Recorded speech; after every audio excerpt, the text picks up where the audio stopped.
Hello, friends, and welcome to another episode of Just Another Kill Team podcast, connecting kill team communities across the globe. If you're passionate about the tactical skirmish game that brings together strategy, lore, and creativity, you are in the right place. Don't forget to hit that like button, subscribe, and stay updated with our latest episodes. If you want to support the show, check out our Patreon. Your support means a lot to us. Follow us by using the social media links in the podcast description for all the latest news, and be sure to leave a review to let us know what you think. Thanks for tuning in. Here's today's episode. Quick reminder once again to go check out our stuff on YouTube. If you haven't already, we have a bunch of exclusive stuff there. Most recently, all the reviews of Shadowhunt. We got the kill teams. We got the battle reports. We're super close to having 2,000 subscribers on YouTube. So if you haven't already, hop over there and subscribe there as well. Help us hit that goal. We love you. Anyways, here's the episode. We're back. And we are talking about Shadowhunt. And for anyone that doesn't know, the three people that we have here today are myself, Jason, Travis, right over there, as you can hear in your ear holes, and Pierce. Hey, yeah. Yeah, he's been on our YouTube a couple times. He's been popping up, since I think probably around like Worlds. And yeah, you guys have the half of Shadowhunt on either end, and it's time to talk a little bit about our first impressions, because now everyone knows what the rules are. Murderwing is the talk of the town, the belle of the ball, the overpowered team of the hour. And how are we feeling about that? I think this is going to be kind of a similar vibe with Tomb World, where everyone was all up in arms about the Space Marines, but the other half of the box is the better half. But also not nearly on the power level of Tomb World, in my opinion, I assume, because both teams seem good, but both teams seem not nearly as good as Deathwatch and Canoptic Circle. Yeah, I think there are just some things about Murderwing that make them really seem like a super impressive team. I think they're going to be a very good team. I think they're going to do really well, but I think kind of what you were saying, surprisingly, I think the Insidians might end up being like the more fun, like more successful team overall, because I think the Murderwing kind of is like on a weird things can go bad really quick, but Insidians have a very good play style that can adapt to a lot of different things. The models are amazing, super fun to paint, and I think so far it seems that people from like reading threads and seeing like pages about the Insidians, people are really liking them and liking what they have to offer. I mean, the Insidians kind of remind me of Battleclade or other kind of like fiddly teams where there's a lot of toys to play with, and there's a lot of tiny things that you can optimize because there's so many different range bubbles to manage, and also your operative scale over time, similar to kind of like the Blooded team, where by the end of the game, theoretically, probably the other half of your team should have some combination of Ceaseless or 3 APL and just like beat sticking people. Whereas Murderwing don't really scale that much harder over time, barring the one Chaos Lord who can just randomly luck sack into just an insane amount of damage by the end. If you get pretty lucky, it looks like. Yeah, that is like, or kill it's himself. Not 100% skill choices to get there, because the dice decide his fate. Yeah, notably, and our game, Path of Domination, you do the D6 roll every turn or every once a turn for an activation or action, and then if he's got the 6 points, he once per action, so you can just do it nonstop. You can do it twice in one activation, and then when they attack you, you do it again. As long as you do one of the triggers, right? So you have to have an attack dice that would inflict 3 more damage to an operative, and then you can ignore damage. And then the other one is when fighting or retaliating and you strike, you can deal extra damage equal to the number of damnation points. So you just have to get into a lot of fights. How hard could it be? Get into a lot of fights and keep rolling above your damnation points.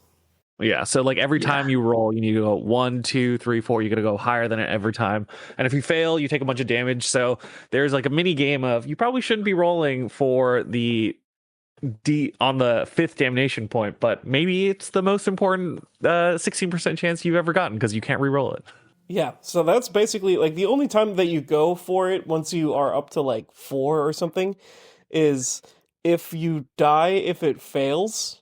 Otherwise, you don't like risk it on just horsing around. It's like the difference between your Chaos Lord living and dying, and you also probably don't intentionally play risking him that hard. But I think it's a cool design. Yeah, because it kind of works the Path of Damnation you can kind of imagine as like a mini rosary effect, where the first time you take damage, you can basically shrug 1 damage guaranteed, and 2 damage is pretty easy, 3 damage is doable enough, so you can almost imagine him as a 21 wound flying Chaos Lord with ceaseless lethal 5 rending lightning claws, which is kind of insane. I don't know how often that's going to actually feel like what it felt like. Have you felt like the Chaos Lord has been, a 21 brick Marine that just can go last, No, which he's is like a what everyone is worried 9 wound about? Marine, which is the other half of it, because it's just like, you know what, I'm going to roll up, I roll a 1, so that nothing happens, and then it's like, okay, well, whatever.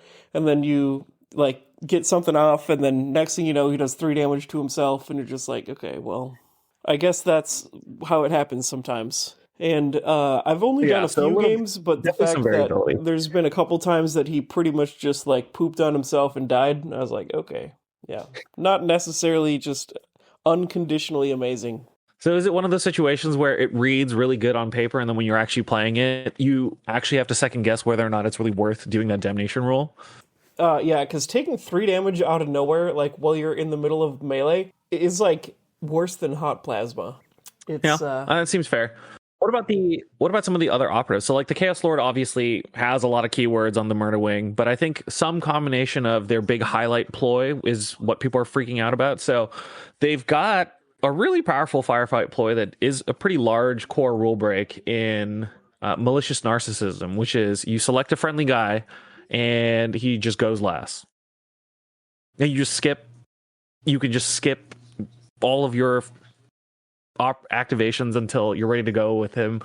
Notably, your opponent does know that it's going to happen, so it's not like you can telegraph it or hide it all that well, right? So like, I'm kind of curious from your guys' play, you're playing the 6-man team versus the 9-person team. Did it feel like malicious narcissism was like this big tool in the elite's toolbox that kind of claws back the activation advantage? I don't even recall. I'm not gonna lie. I don't recall if it came up. Do you remember using it, Jason? You When we do played. lose. You do have to give up your counteract windows to do malicious narcissism. Yeah, and I mean that's kind of like the theme on across the whole team is everything they have that is like really cool and really good. You trade something that is actually quite significant for it. And from everything that I've seen, there are no exceptions to that. There's nothing that's just like you always want to do this. It's always amazing. So like losing all of your counteract windows is the biggest counterintuitive thing that a longtime Space Marine player can ever plan around. So I'm like, this is kind of like the Astartes team for people that don't already play Astartes, in my opinion. Yeah, because you're kind of losing out on an extra 2 inches of movement on turning point 1, right? For all the number of times you're getting out activated against those elves, that extra 2-inch shove means that generally you can catch someone unaware. But maybe at a really, really upper end play on turning point 2, it's really, really powerful. But you are giving stuff up, right? Like you hit the button, your opponent knows there's no more counteracts, and they can just move about the window, and then they know your last guy is there. So does it? And when you're planning your game plan as Murderwing, does it feel like it's a strong play to do, or is it really, in your experience as a Space Marine kind of like specialist, is it something you're always going to do, or is it kind of a 50-50? Because once you're committed, you can't undo it, right? I mean, let's say you have you're playing Goremongers. You've got 2 extra activations, and I go first. I could, when you have 2 activations left, and it ping pongs back to me, so I could like skip once, skip twice, and then go, and then you could still go last. Or wait all the way until the end and go last. Or just like skip 1 and then go and then counteract. So there's lots of flexibility there. The absolute ability to go last is pretty strong. There's plenty of times where that just like doesn't really make a difference against like 5-man teams because you're going to go last anyways. And then like Phobos and Nemesis Claw already had 6 activations and 1 skip, and that's enough to go last a lot of the times anyways. So this isn't really like that big of a departure of things we've seen before. It's like the more impact, like the bigger the enemy team, the more of a unique thing it is. And I'm sure there will be a time, like if you're going to be super, super cagey and your opponent has like a horde team, a full-blown horde team, going all the way last is where it seems like it's the biggest benefit. But it's also something that personally I could live without and be totally fine in a game. It is cool, it's fun, it's unique. I personally don't, see the potential for why anyone would think it's the most horrendously abusive thing in the world. And if they do think it's the most horrendously abusive thing in the world, why would they not be crying about Kasserkin right now, who do kind of the other side of the coin, which is just automatically go first? Yeah, I mean, Kasserkin have some of the ability of like the old Pathfinders, but not quite as strong as a Marine chassis doing it, right? I think we were worried about the concept of the Marine going last and then going first, so you get like 6 full actions in a row. But I'm kind of curious, how good the boost activations are. Is the fly on the Marines going to be the make or break? Because this is a Marine team that gets like the full charge distance, right? They get their extra 2 inches when they fly. There's no restriction on it as far as I can tell. And that does definitely remind me, or at least rhyme with, what the Void Dancers of old used to do, where they would just ignore the buildings, end up on top of you, kill a dude, get an extra guy. And that was kind of annoying. Although defensively, it doesn't feel like Murder Wing have quite as many tools as the Void Dancers did. So I'm just kind of curious from your guys' play experience. And, Plub, since you played against them a little bit, does it give you pause that the Marines can just appear over the walls and get the triple kill? I think so part of the thing about it is making sure that you're almost like counterplaying the advantages or making sure you stay under them to help avoid with a lot of the chip damage, especially coming from Insidians.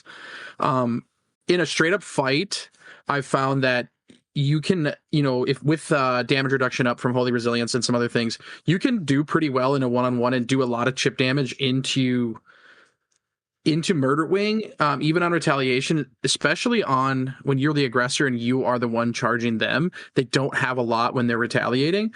So to me, it seems like they're going to hit you hard and it's going to seem scary and like it's not going to go well, but they don't have a lot after that, right? They're going to have a big aggressive wave. They're going to boost in, and you kind of can tell where this is going to happen, right? You can use the terrain to your advantage and like hiding under the vantages or, putting yourself out of their charge ranges, because they're going to need to come up to you. And with them only being 6 inches helps. But yeah, I mean, just being able to skip the terrain is a little scary. But the way I feel about them, I think they're obviously a really good team. In the current state, like if we didn't have a Wolf Scout Canoptic Death Watch like previous releases, I think this team would be like, people would be a lot more upset. But I think with what there's already out there in like the last couple releases, I think they sit in a spot where they're going to be good. But I think at a high level play, people will be able to figure it out. I think they're going to be like a mid-table kind of beater team. Yeah, I wouldn't be surprised if there's one person that can absolutely abuse everyone with it and do some cool tricks, and they've got the full roster and they know when to take what and all that, but it's going to take a lot of reps with someone that it really, really fits with, and like they have some cool tools, and it's kind of like the same thing with like Nemesis Claw, where we've seen that sort of vibe with Nemesis Claw. It's not like an easy one to just like unga bunga run around and like slap people around. But they have a lot of cool tools, and people that are really good with Nemesis Claw are really good with Nemesis Claw. And I think it's kind of the same vibe with Murder Wing. And they're not, like, awful. Yeah, they do have a pretty deep roster. There's, like, 9 separate operatives. Yeah, and if you include all the guns, they'll have, I think, 10 options. Yeah, I mean, you get the Melt-A-Gun, the Flamer, the Plasma Gun. And then so there's, like, 3 separate gunner options, and you're only allowed a single one. And then there's all the specialists, so there is a pretty flexible roster, and there's a couple different loadouts too, right? Like the champion can have the plasma pistol and the power fist or a power weapon, so there's a couple operatives where magnetizing might be good, and I can definitely imagine a champion with a plasma pistol and a power fist being nice in comparison to your like double relic claw leader. And when you would change around those operatives and those layouts, because there might be some games where you want to be able to have a throwaway operative instead of your leader with the plasma pistol, right? Yeah. It reminds me of Deathwatch, in where I think this team's gonna be like, you have your specific tools for specific matchups, and it's figuring that out. That'll be part of like the fun in it. I think they have. It is cool that they are Deathwatch-esque, where they can adjust to different different styles of teams that they're going to play against. So that's another part of it. So far, like when I looking at them, man, the relic lightning claws are just way too cool. I mean, ceaseless lethal 5-up rending is so cool. Even though you have no way to shoot, jumping in with your Chaos Lord and just wiping everything out around you. That paired, like you said, I really like, which I built with my my Imperium version of Murderwing, the Plasma Pistol Power Fist on the champion, hitting on 3s, 4 attacks, and then you can give yourself Severe to go along with the Shock and Brutal on the Power Fist is a great combo. I think you could there's a bunch of fun ways to play this team. You could like min-max optimize it, but I think you just pick a lot of the cool operatives and play them, and it's going to be a great time. Yeah.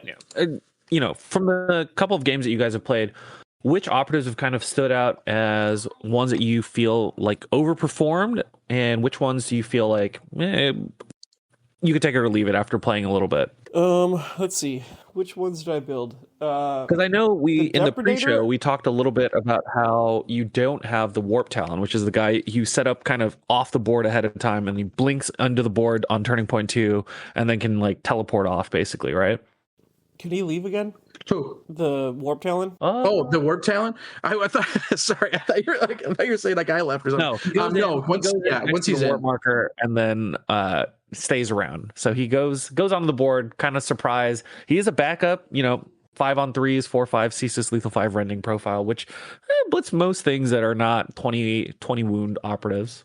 Yeah. Oh, the other part, the Relic Lightning Claws on the Chaos Lord are 4/6 versus the Warp Talons.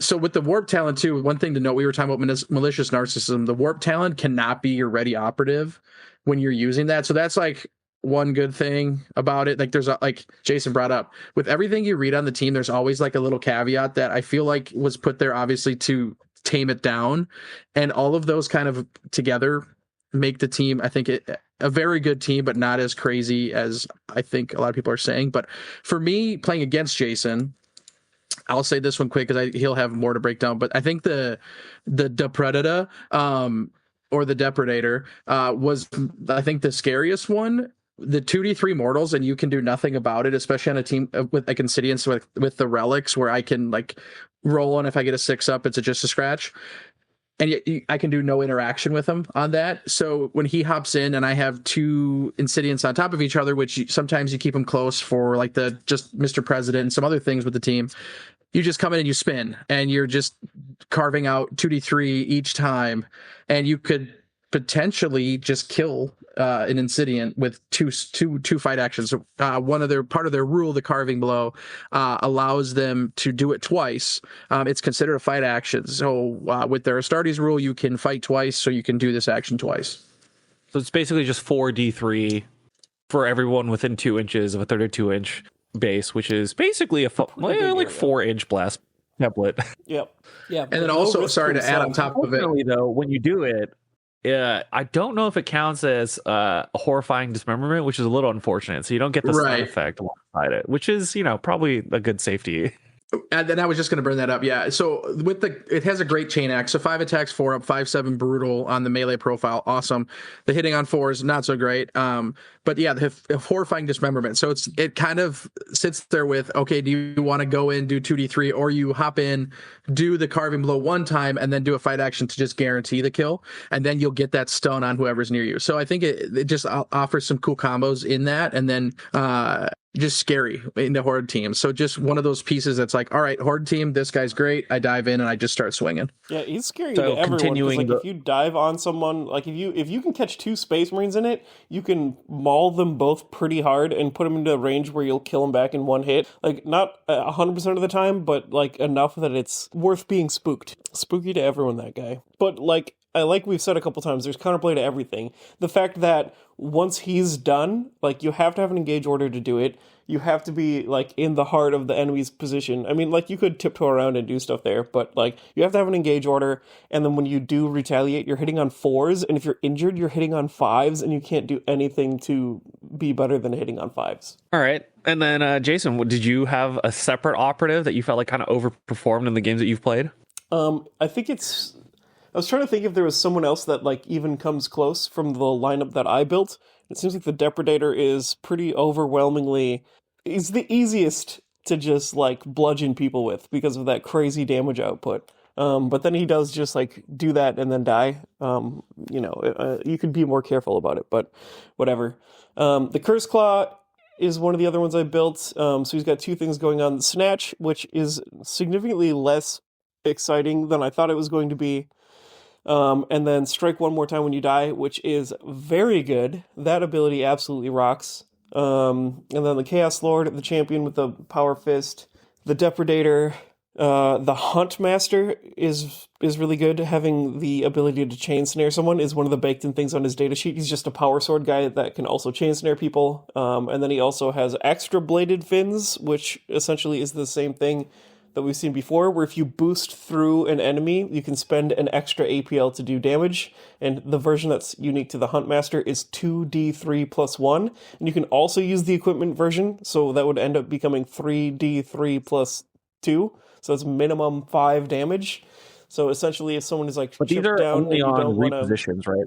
Yeah. Like the boost moves combo together for repositions and fallback. So it's like you fly over people and you do a little bit of chip damage rather than actually getting like a free charge along with the chip damage. The free damage on the charge comes from your clawed armor, right? Which is a 0 AP action that just does 1 damage. Yeah. But I think we've seen that, any chip damage matters a lot in a lot of the melee centric matchups. So I feel like, yeah, there's a lot of free things to do. Has it seemed like a sneaky Murderwing game plan would make sense? I mean, I know that they have Recon and Seek and Destroy, and Recon is pretty powerful archetype as it currently stands because of retrieval. Does it feel like they're really good at retrieval? Does it feel like you want to do some Seek and Destroy stuff? Where has it been? Is it a dominate team? I mean, I feel like they're just another flank team, essentially. But I mean, it's tough because they can't really like overextend, because once they go do the thing, they're kind of just cooked, because all of their power you can't is just like when boost I'm attacking to go get chip you, damage. Yeah, and then like the chip damage from the boost costs a whole APL, and is like, if you fight, I could do 12 damage to you and take a little bit back, or I could do my boost action instead, and I have to position somewhere where that most of the time is somewhere awkward, and then do a D3 plus 1, and it costs a whole APL to get there. Is like, yikes.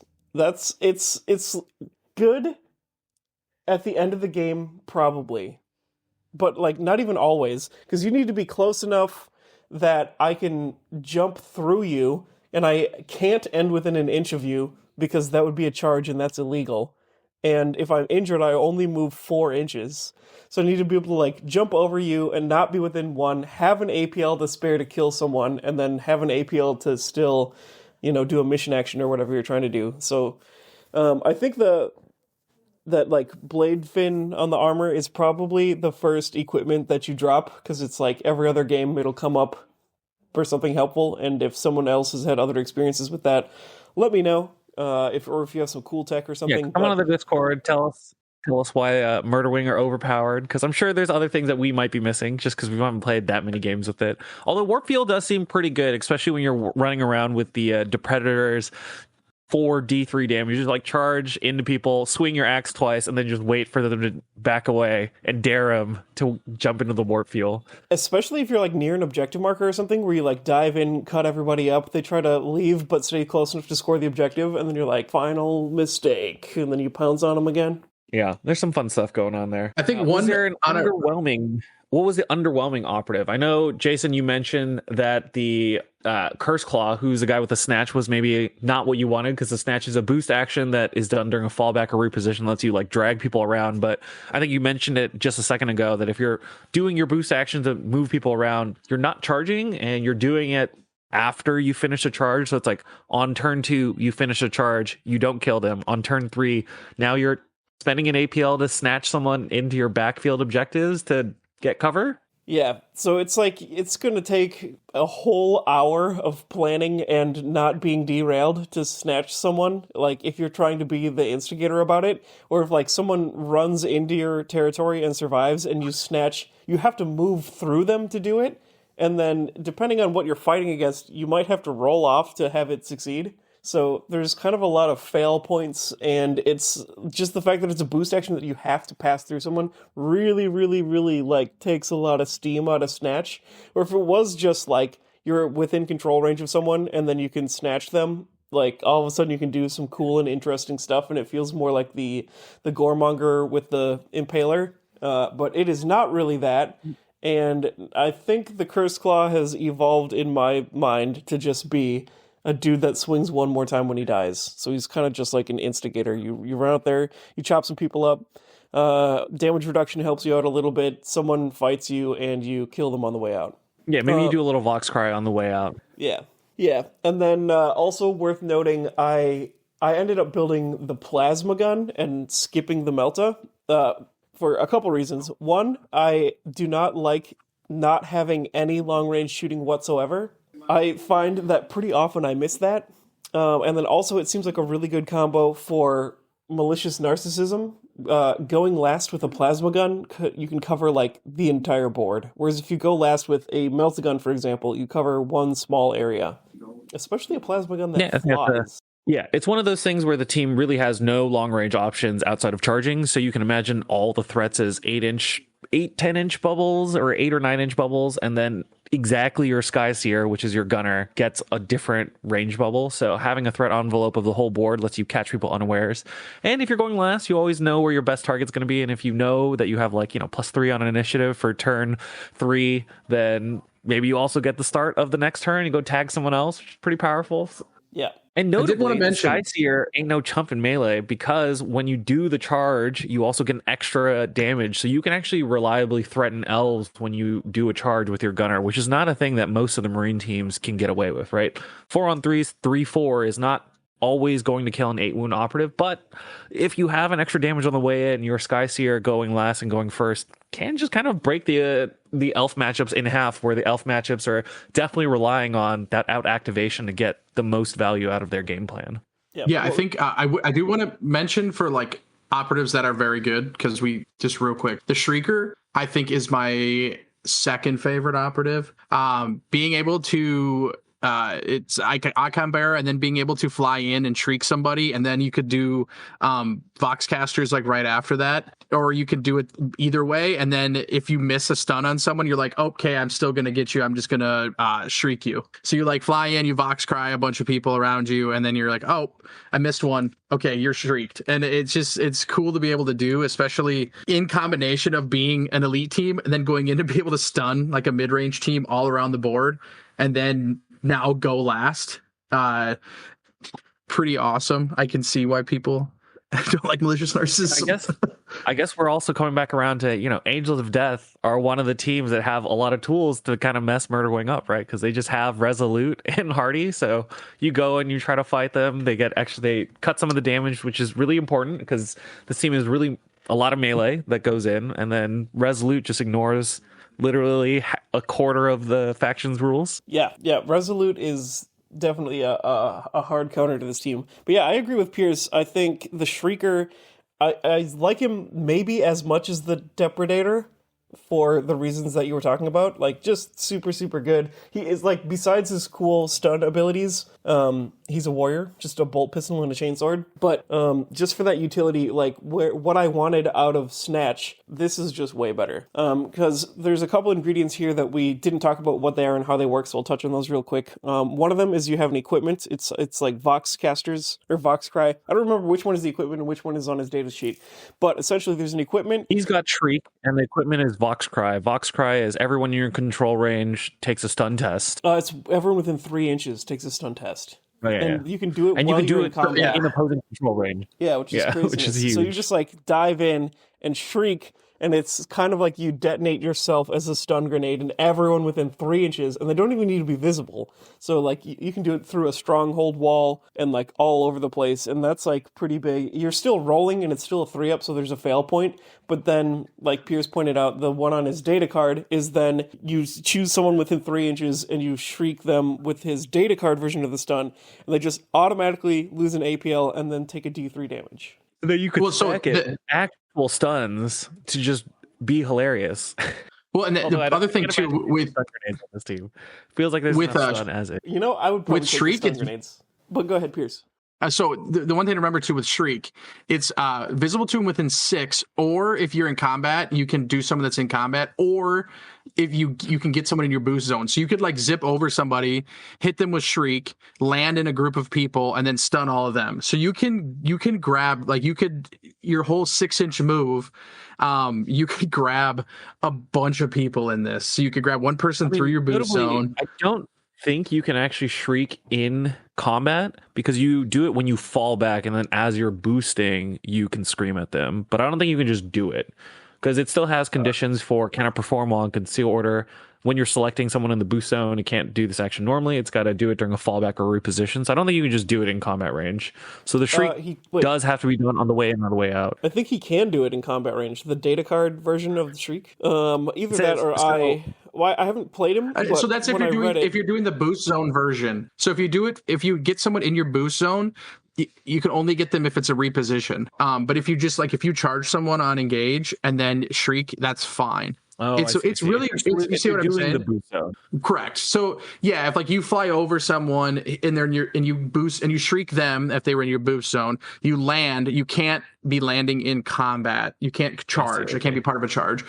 But like you could land 1.1 inches away from a bunch of dudes, and then as long as they're within 3 of you, boom. Or you just skip that part. One of them, because you can always select one person within 6, and then if you're in control range, you have to select someone in your control range. All right, so the Shrieker is a good utility piece. There are a lot of operatives on this team, and there's a lot of different choices. So it feels like it's going to be a team where if you really like this style of team, they have a different set of advantages over the Nemesis Claw, which I think is really nice. So it's like 2 fully different flavors of Night Lord-esque horror Marines that are shock and awe and being, evil guy Batmans. And of course, in Shadowhunt, they are against the Celestian Insidiants, who have no psychers to speak of to go fight, right? I don't think there's a psycher on this team.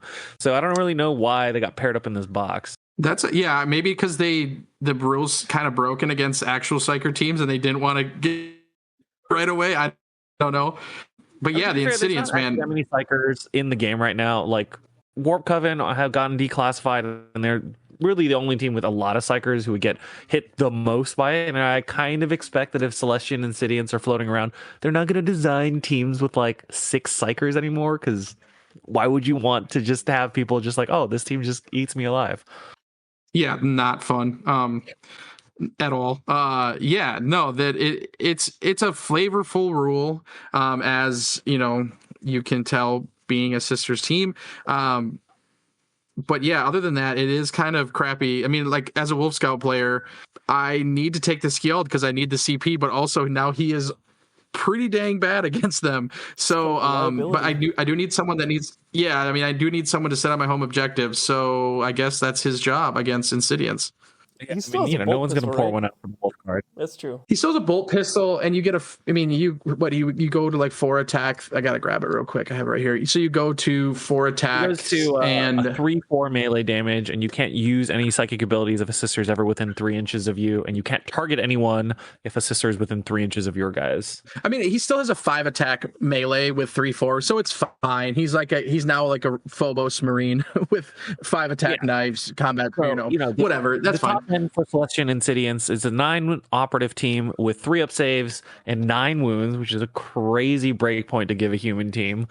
And by my eyes, they kind of look like Hand of the Archon-esque as far as like overall part of the metagame, in the sense that they're a 9 operative team that gets better over time, where Hand of the Archons punch really hard because they've got the free crits from Darkness Death. The Celestian Insidiants get the Sisters of Battle ecclesiarchy thing of a little bit less damage because you've got the strategy ploy for just all damage of 4 or more does 1 less damage if you're fighting inspired operatives, right?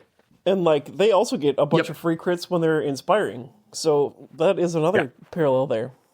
So you guys have played them on our YouTube channel, so you can watch the battle report, and if anyone has, give us some comments. How do you guys feel about the overall power level of the Celestian Insidiants? I know earlier in the podcast, Jason, you mentioned that you feel like they're going to be the better team at the end just because they have a couple more tricks. Pierce, do you have like kind of similar thoughts on them? Since you're coming over from playing a lot of Phobos Marines, which are very much not a 9 operative team, No, so my initial vibe, and then I think from even playing them, I never played Hand of the Archon, but it really makes me feel like a dwarf team. Like there is little pieces of Jaegers in there and little pieces of salvagers, with grudge tokens. Like someone dies, you get a grudge token to someone, so now you get stronger against them. Someone dies on the Insidians with martyrdom. If they're inspiring, you pass out a buff, and there's 4 of them. And then kind of with Jaegers, they have the half damage on like the first strike. They're good in retaliation. If you kill one, I get to drop a token to make my guy stronger in that area. So it just made me have those vibes, being a 9 operative team in that area. Having the 9 wounds has shown like very, very strong in games, like especially against Murderwing. 9 wounds with the damage reduction of Holy Resilience. So Holy Resilience, I think, is their best strategy ploy. When you are fighting or retaliating and you're inspired, normals and crits of 4 more inflict 1 less, as you said. So there was a lot of times where Jason would hit me twice, and I was able to live and strike him back a second time at least, maybe even a third time if my favorite equipment strike lands, which is Saintly Relics.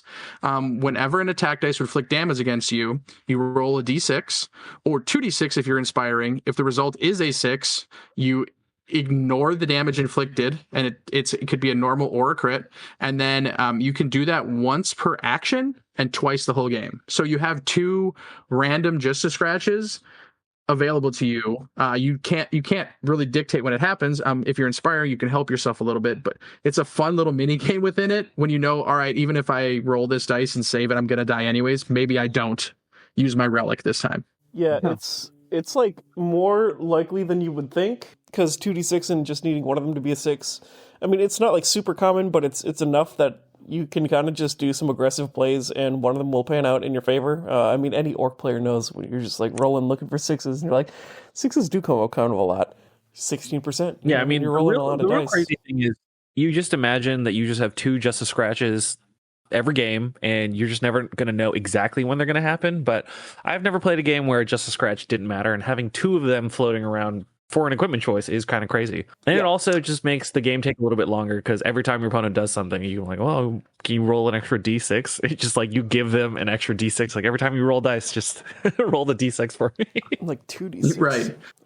So I think I've firmly landed on one of my favorite tech pieces for the entire team. And that would be, let's say, for example, it'll be, who's your best melee beat stick? The Mortis Sanctus, I think. Okay, so it'll be obviously. That's an obvious one. I don't know, I didn't... And that's your big sword. Your big sword who challenges someone to a duel, right? Correct. Yeah. So if you stage the Mortis Sanctus somewhere that is like 12 inches away from multiple enemies, you now just like pull the Mandrake tech out, and you have like a Flamer Warrior or something run up and light someone on fire, become inspiring, and then when your opponent kills them, you give the benediction to your Mortis Sanctus, who then dashes 3 inches, and now you can, with the firefight play where you get +1 inch, you can charge 9 more, and that's 12 inches. If you just like run past the thing that killed you, you can charge all the way into someone's backlines and just like cook someone with the Mortis Sanctus. And the it's going to be completely insane. And I think that would be like the thing to focus on, like the crazy tech is just that, set up that 12-inch charge with the Mortis Sanctus. I mean, the real thing about the Celestian Insidians is, just like all the other ecclesiarchal, kind of like holy imperial teams, there are just a lot of different small, tiny decisions that you can set up. The Sanctifiers, you're setting up for this big go turn where everyone gets the, now extra 3 inches of move before they do the charge, which is very much like this. But Celestian Insidians do that by watching their friends die, right? Yeah, and they have some cool tech where you don't have to die to hand them out. Just a quick little... Yeah, because your leader can just sit around and just hand it out. So you can like wait. So very much like the Goremongers, you can just hide until turn 3 and then just start turn 3 with your first 3 operatives just having all the keywords, right? Yeah, so the combination is this, and it'll be easier when you look at the team. But so the 3 operatives you need for this are the Superior, your leader, the Reliquarius, and then the Denuncia. So what you do, your Superior goes, she will inspire the Reliquarius. Then you'll hide your leader somewhere in a safe spot. You move your Reliquarius onto your home objective, or the closest one you can get to, within 6 of somebody you want inspired. When the Reliquarius is controlling an objective, on their activation, at the end of it, if they are inspiring, they then get to hand out another inspiring to somebody else. So right there, you could hand it to the Denuncia, let's say, because this is the third part of the combo, or give it to your leader. Then your Denuncia, somebody inspiring within 6, they can pick someone within 6 of them that is inspiring, and they can take the inspiring off to give out a benediction to somebody within 6. So this team requires, for this combination specifically, and a couple of them, to kind of create like a triangle or whatever, a square of 6-inch buff people you want buffed. And then from there, your Denuncia strips off an inspiring, gives out a benediction. So you can give someone ceaseless, you can give someone 3 APL for the rest of the game. You can dash them. You actually cannot dash them. They made a change there. So you cannot dash somebody or charge somebody with the Denuncia. And then the final one is heal. Or I think maybe I said that one already. So that's kind of the little combo that you want to do with this team. They have some really fun things when it comes to the benedictions. And when I look at the team and like hear people talk about it, I think it's a team where you can just play them, give everyone 3 APL and do your thing. So they have a really, I think, good floor to the team, but they also have a very high ceiling where you start to pull off these combos like Jason mentioned, where you dash up your Mortar Sanctus, add the 1 inch from the Firefight ploy, and then boom, you're moving 12 inches and you're killing someone that they did not expect could get touched. So that's just a really cool thing about the team. Some cool little combos in there. And the more games you play, the more comfortable you get with who gets what buff. And you could stack multiple, right? So you could give ceaseless and then dash that same character later. I mean, you're kind of putting a lot of your eggs into one basket, but to have a ceaseless power sword yeet across the universe and land deep in enemy lines, maybe it's worth it. Maybe not. I mean, you'll have Severe too, so it's a pretty reliable melee threat. And lethal fire. Yeah, I really like the way they built the team with, you don't have just like unlimited access to rerolls, but with Fervent Hate, you do get Relentless against Chaos or Psychers. You do get Ceaseless against anyone who doesn't have Imperium, so that's a nice way to get some rerolls. You do get Balanced if you're injured, which combos with your Auto Flagellator, so you could try to inspire yourself, do some damage, go in, get Balance, and then with their other strategy ploy, you can give up Punishing to your team, which, just a note, does not stack with Severe. I'm a big cheater and was doing that against Jason, but with Severe and Punishing, you will not get that extra hit from the Severe dice being changed to a crit or retained as a crit. Yeah, that was, I think, done in the middle of last year, right before the World Team Championship. So a good way. I think that was a big nerf to Hearthkin at the time, and they've since kind of like rolled some of those back, but not all of them. As far as the actual games you guys have played, when you think about the Insidiants, which operatives have done better than you expected, and which ones were you kind of like thoroughly whelmed by? Or is it a situation where the Celestian Insidiants need so much synergy where everyone has to pull their weight?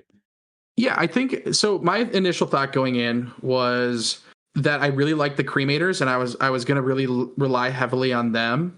But those kind of flamers. going, you have four flamers, I assume. Oh no, they're still 3/3. They're 3/3, so that's kind of one of the issues. They're 3/3. You do give out, you can give out inspiring if you do damage and don't kill something, which is great. So I like having one of them. But them compared to the Warriors are really kind of standing out to me with the ability to, when you're inspiring, you add 1 to the critical damage of all your weapons on your data card, I think is very good. Getting to that 4 or 5 damage profile with their melee, and then having a silent weapon on top of that now becomes 2/3 if you're inspiring. I think they're gonna be utilized a lot more, like running, I think, 2 of them and then 1 cremator maybe, and then maybe not taking a cremator. I do like another way to give out inspiring, but they're kind of standing out to me as like, okay, maybe they're a little bit better. I know a lot of people talked about they have issues with like the Denuncia. Maybe they don't want to be stripping off inspiring a lot on the team, and I could see that, but I just feel the benefits of the benedictions are too good. Giving yourself ceaseless or giving yourself that APL for like a common move. Yeah. But yeah, to me, the Warriors just like a very good standard warrior, very good, where it makes you want, like, you kind of question maybe some of the specialists.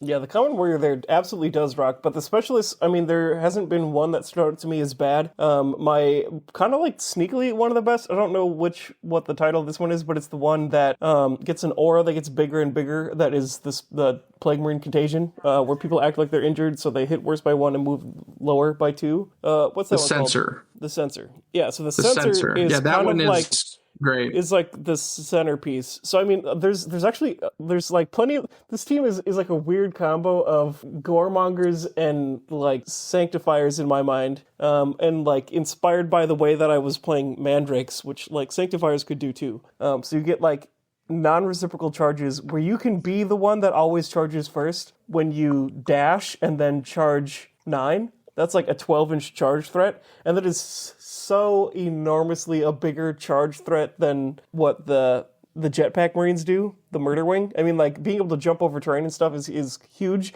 but at the end of the day, you're still just charging 8. And, you know, it's way easier to play around an 8-inch charge, even when people fly, than it is to play around a 12-inch charge that doesn't fly, because they're just going to slide through all the corners, hit you wherever you think you're not going to be hit. And then, like, if we're staging by the Censor and you have a big area that makes people's combat math terrible, and like you're ceaseless nearby, you've got the get down Mr. President, get down Mrs. President for this team. Like, your staging is rock solid, your ability to launch attacks is rock solid, the damage reduction is rock solid. The number of times that just like one Insidiant just fully killed a Space Marine and it didn't matter whether it was your activation or mine was like kind of insane. The team just seems really, really strong and really, really cool. And if I would play this team if I could make a Khorne proxy for it, because we all know that's my jam. And this team would represent that very well with just the zealous aggression,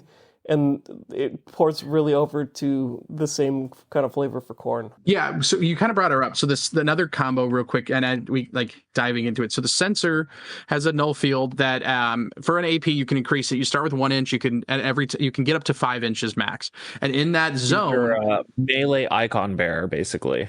Yep, and then so from there, the null field, if you're within it, you subtract 2 from your move, and then you worsen the hit set of weapons by 1. So it's not just melee, it's anyone in that bubble. So if you get a 5-inch aura, someone comes within 2 to shoot you, they're now hitting on 1 worse. You combo the Censor with the Abjurer, who is your get down Mr. President. You have someone who is now hitting worse, and then your Abjurer can jump over, even on a fight action, fight instead. They are considered within control range, which would then give them combat support. So now your Abjurer is hitting on 2s, and your opponent is now hitting on 4s or 5s potentially. So that is another one of my favorite combos to have up front, just making it impossible to kill. If they want to come up within 2 to shoot your Abjurer, you get down Mr. President with your, your Censor, you get down with the President with your Abjurer, and they're saving on 2s with 11 wounds. It's such a great combo. There's just so many cool interactions on this team, and like ways you can pair things up and little combos you can make. That's why I say like floor is pretty good spot, but the ceiling is so high on this team. Yeah, I do think the 9 wound breakpoint is going to be kind of crazy for them, because they are just a hard to kill team that breaks all of the current melee breakpoints really hard. So 9 wounds with a -1 against 4 means that it's almost always going to take 3 hits. And those 3 hits are going to come at the cost of your opponent also getting an APL probably along the way. Yeah, and one equipment that we did that just kind of pops up too, it is the Vocifera Mortis. So it allows you to do pass off a benediction with no restriction. So if you have someone inspired, yeet it off to like the side of the field, you need to go kill an envoy or do something, contest something super far away from everyone else. You charge in, you die, or they die and retaliate or whatever, boom, you can now pass that benediction off to someone on the opposite side of the battlefield. And that could be your combination of they dash up 3 inches, you give them the 1 inch on the charge, and boom, there's a 12-inch move on the complete end of the battlefield that your opponent was not thinking about. Yeah. Yeah, so did any of the operatives feel underwhelming? So I know we've mentioned, lots of individual operatives right now, but have there been any underwhelming operatives? I guess if the Warriors are going to be, some of your better flex operatives, maybe there isn't a bad operative on the team. And I guess it was the cremator was the one you started with, so maybe they're the thoroughly whelming operatives. Yeah, so that one for me too. for sure. It is, that's a problem. It's still a very good operative. It's just it's hard to fight with the silent profile of the warrior. And being 3/3, like if it was like 4/4 hitting on threes, maybe I like that a little bit more. What's the sanctifier profile on their flamers? Because they have blaze and other things that make them a little bit better, but yeah, I mean it is. I can't remember. Thing. Is that still 3/3? Yeah, okay. It's still 3/3. But I mean, like the reason for the cremator is like the instigator power. You've got your 4-inch seek light or whatever it is, and then you hit someone for some chip damage and gain inspiring, and then you hand off a benediction. So now you've like traded an operative to get the cycle of violence started, and you can like do it on your own terms, do it better than plenty of other teams can do it. You still have some like tanky durability. It does supercharge the rest of your team, and like it's pretty good. Hitting on twos is helpful. I mean, you kind of just like get out there and hit them with some chip damage, or just shoot a space marine for like 9 or 12 damage or whatever, like what happened in our battle report, because sometimes that happens. The dice do be dicing.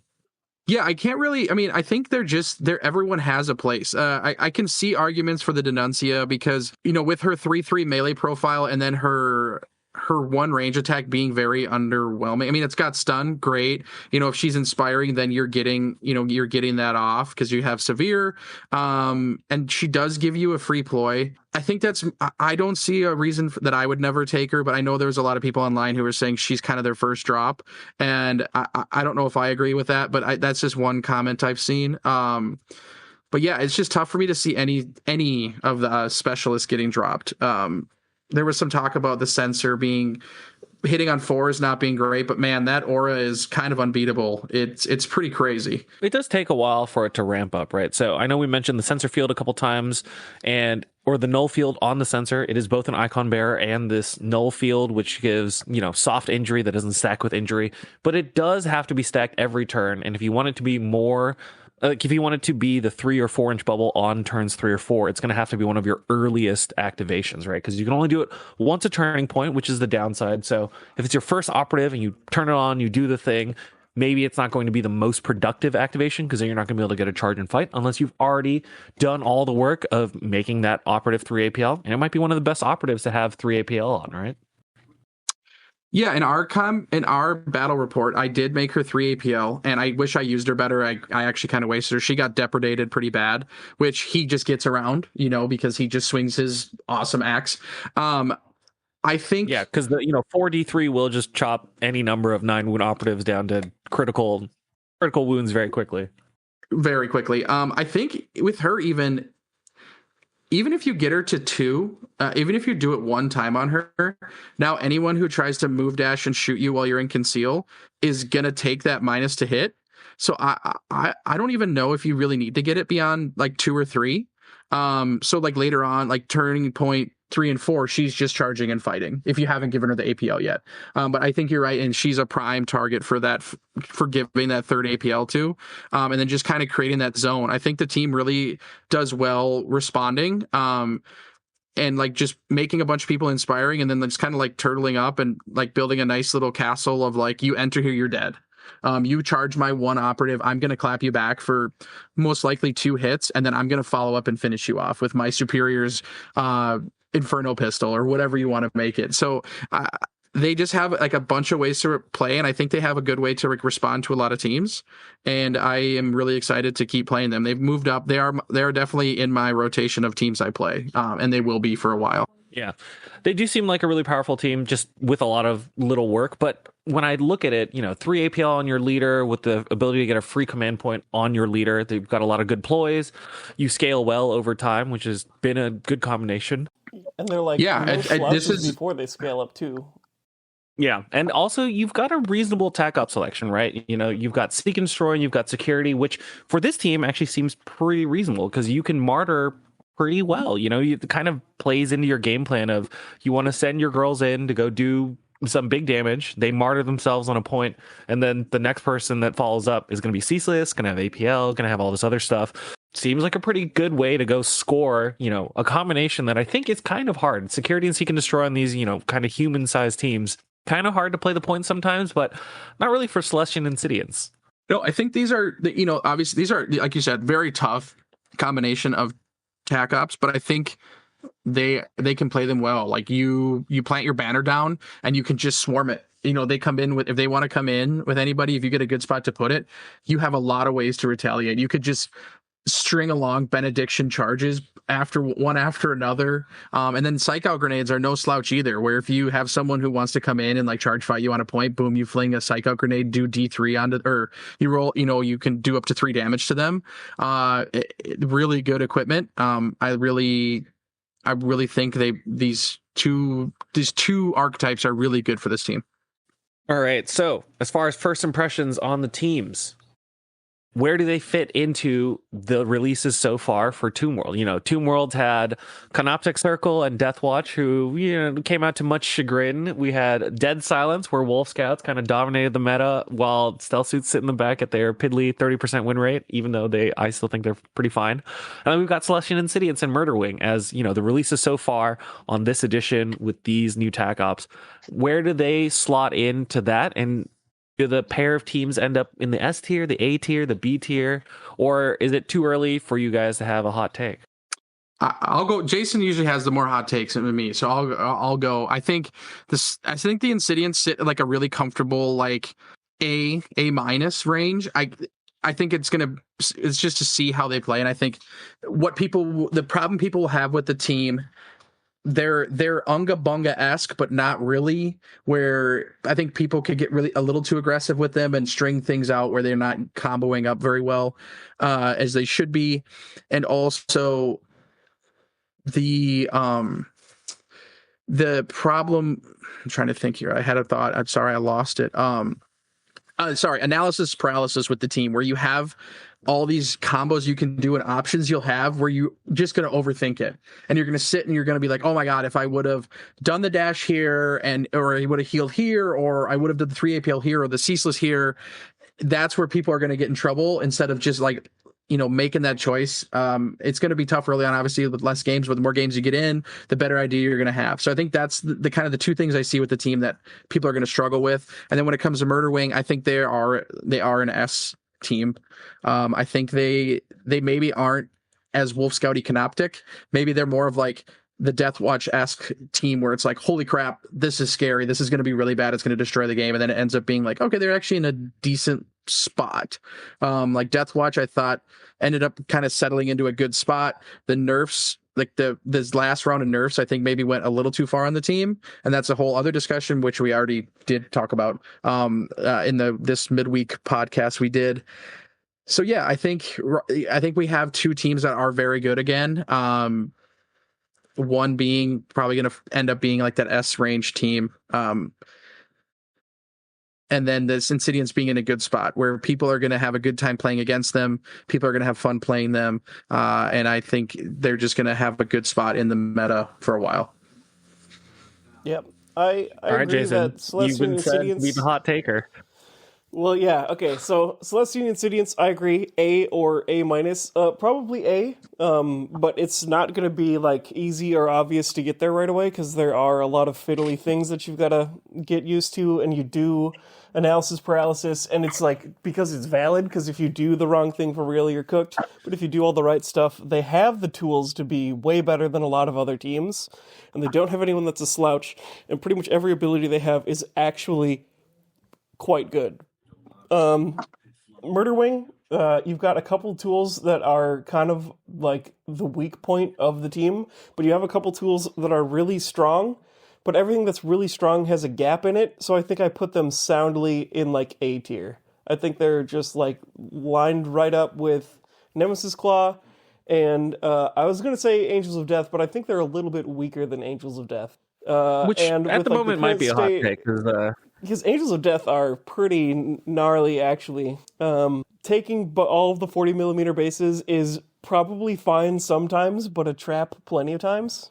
But I think Murder Wing's probably just like soundly A-, because I think they're just a tiny bit worse than Celestian Insidiance, because it'll be like, oh, you can do all this cool stuff, and at the end of the day, you're just a 14 wound Space Marine that doesn't have the durability mechanics that all the other guys have to stick around, unless like you're the one instigating, but your opponent can play around that.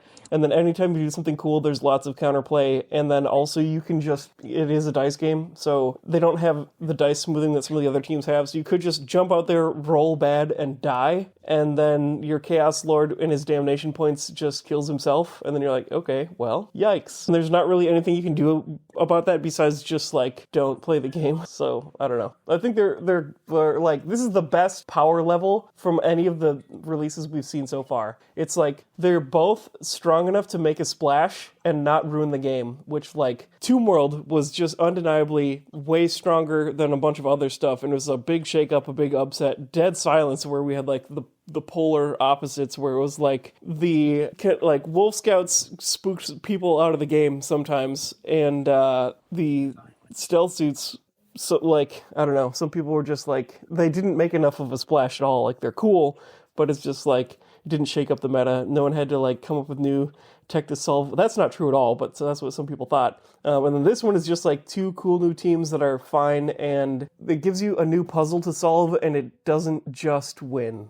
Yeah, I think this is probably the best balanced of the boxes. I know that Murder Wing are bringing a lot of fear to some regions, but I think overall, by my eye, it looks like a team that does have enough holes. We'll see. I might eat crow on that one. I wouldn't be surprised. But Celestian Insidiance definitely feel pretty strong, at least if you're playing a semi-fair game. Luckily, not all the teams that are good are playing fair games. You know, Mandrake's historically not a fair team playing a fair game, and maybe those are the teams that are going to be the best. Time will tell. And obviously, you know, that's all I've got as far as Shadowhawk goes, because I don't have the teams. It's you two that are getting the chance to play them right now. Oh, I guess a quick thing to talk about too. You ran local and you used the up-down map. What do you think of it, and what were the responses? Because we didn't get a chance to do it. We did do an inside-outside map. So for anyone who's made it this far, you know, an hour in, I did run a recent tournament, and we did do an inside-outside board with the half Volcus, half in the dark board with the teleporter between the two. I actually think overall the feedback for it was really, really positive. So I'm definitely looking at trying to do a couple more of them, using maybe Octarius as the outside and then the old Gallowdark terrain as the inside, just because we've got a lot of it at my local shop. So I think we've got a tournament coming up on the 7th, so anyone who's in the Brooklyn area, come by to the Brooklyn Strategist, come play a game, because I'm probably going to try to shove a couple more of those floating around, because it does seem kind of fun. Also, yeah, I that's something... I was just going to say, all those game shops that have the cardboard like game mats, and like the ones that get the most abused kind of break and fall apart. So it's just like, when that happens, it moves on to its new purpose of doing the inside outside board, since you only need a half a board. Yeah, I know it's not a thing that GW could probably do anytime soon because they use the neoprene mats, but I know locally I've got a lot of the, you know, outside terrain. Octarius is floating around, and, you know, there's no reason why we can't just play inside outside. And it didn't really feel like people got stuck on one board or the other. Since there are only 3 objectives, you pick one of them to have 2, you pick the other one to have 1, you've got a couple spawn points, and, you know, let people kind of tunnel around. There's a I'm excited to try it out. I that came with the box, by the way. I think that has something to do with like the CTAN, maybe? I can't remember exactly. Yeah, and I have yet to see that NPO come into play. So if anyone has played against the Catan, has tried to bring it down, give us a ring on the Discord. Tell us how it's gone, and hopefully we'll catch everybody soon, right? Absolutely. And of course, I guess any final thoughts, Pierce? Check out our YouTube. We have breakdown of both teams if you want to get really specific, and then battle report. Absolutely. And of course, as always, thank you, listeners, for